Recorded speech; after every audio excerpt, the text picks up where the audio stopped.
guys, welcome to the If Gathering videos. I'm Jamie Ivy and I'm joined here with my friend Megan. And Megan, you actually have a really cool story and you live in Haiti, which I just think that's cool because I have children from Haiti. But tell me just a snippet about what you do there. I run a nonprofit organization called Respray Haiti, and we run a school with 500 kids, most of which are restivex, which are child slaves. And so we work with vulnerable children and we give them medical care and education. Okay, so wait, there's child slaves in Haiti? I know the answer to this, but... Yeah, there are. They're called restivex, and reste means to stay, avec means with. And these children do all the cooking, the cleaning, the laundry, and most of the time they don't go to school. So what we do in our community is kind of seek those children out and then meet with the caregivers of the people they live with and try and get them into our school.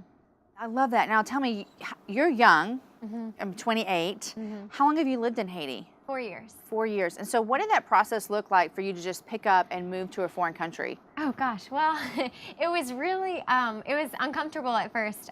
Before I even made the decision to move, I just felt like God was calling me there, and I spent months wrestling with it, and then finally just decided to go for it and sold my stuff and ended up moving to Haiti by myself to just see what God would have me do. You just showed up by yourself to see what God would have you do. Yeah, I did. And it sounds crazy now, and it was definitely something that was really difficult, but I just really couldn't ignore God's call anymore and knew I needed to be obedient. So what were some of those fears that you had previously to just showing up in Haiti? I mean, what did that look like for you? How did you flesh that out with yourself and God of, is this what I'm going to do? Well, I mean, first was just being alone, like knowing, you know, normally when you think you're supposed to go somewhere, it feels like you're covered by a church or by an organization, or you go with people. And for me, God was saying, no, I want you to go there by yourself. And that sounded crazy. And so I kept saying, no, no, no. And then finally kind of said, all right, Lord, like, let me know what you want me to do. And he said, I want you to go and I'll show you what to do next. And so I went.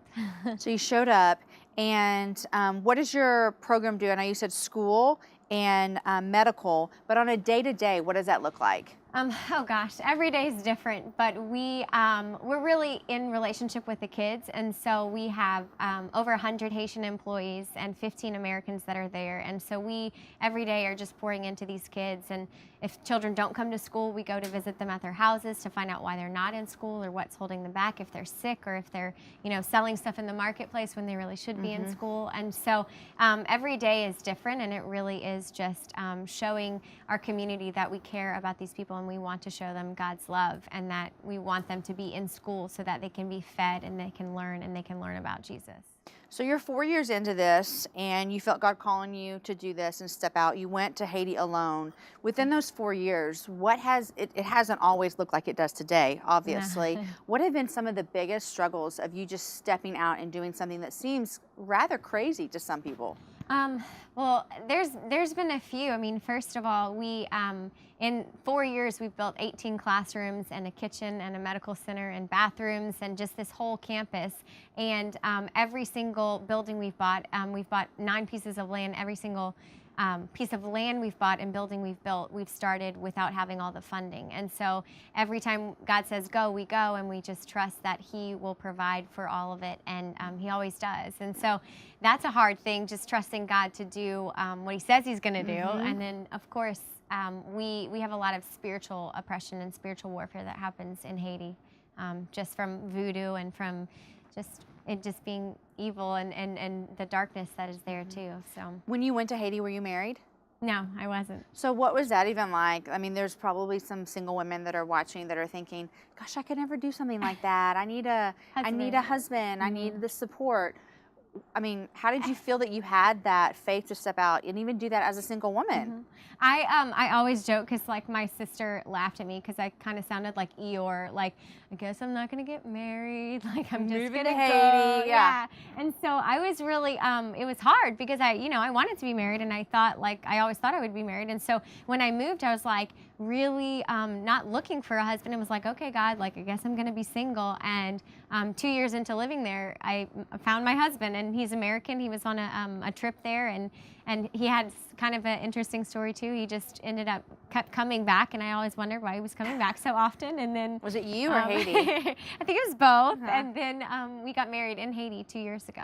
So great. So I want to ask you too, like, doing mission in another country as a married person versus a single person, I'm going to guess that it needs the same faith. Yeah. And the same thing from God. So how would you encourage a single person that's saying, hey, I think I want to do this?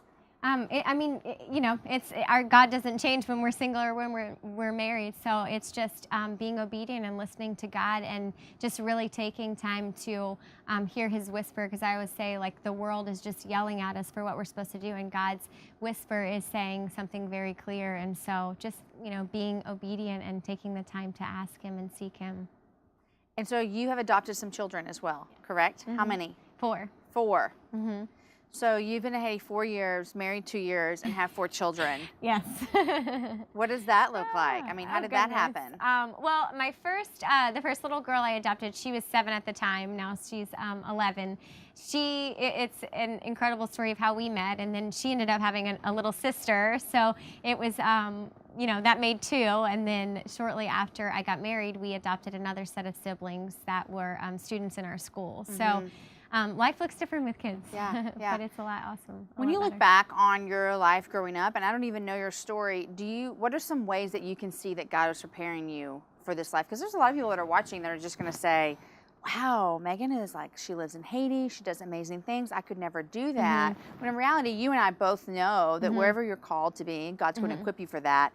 Looking back, do you see ways that God equipped you for this specific life that you're living? Oh, absolutely, yeah. I mean, even in some of like my mundane jobs, I used to do industrial marketing for an industrial construction company, and learned about rebar and deep foundations, and I was so bored. I did that for 6 months, and I was like, Lord, why am I here? This is the worst thing ever.